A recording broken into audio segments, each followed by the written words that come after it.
Comme lui, les victimes présumées de cette affaire ont toutes le même profil. Des préadolescents passionnés de football et au physique de petits blondinés. Lui, c'est le directeur du stage, et donc les enfants changeaient chaque semaine. Et toujours en début de semaine, il se repérait les 2-3 blondinés. Et il les achetait par des maillots de l'Ariad, des CD, et donc du coup les enfants étaient redevables, et donc il était toujours avec eux toute la semaine.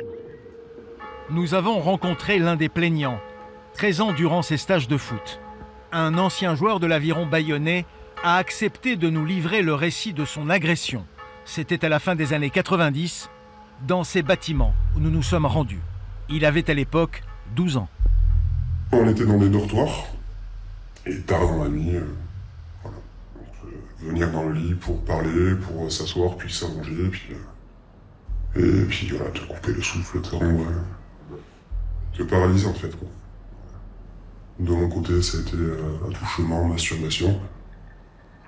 Et puis, merci, bonne nuit.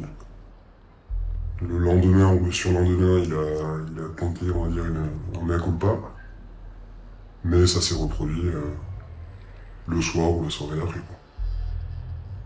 C'est le loup noir qui pénètre dans une bergerie en silence. Présumé innocent, Eric Olatz nie les faits qui lui sont reprochés. Après 10 mois de détention provisoire, il est aujourd'hui placé sous contrôle judiciaire dans l'attente d'un procès. Il encourt 10 ans de réclusion.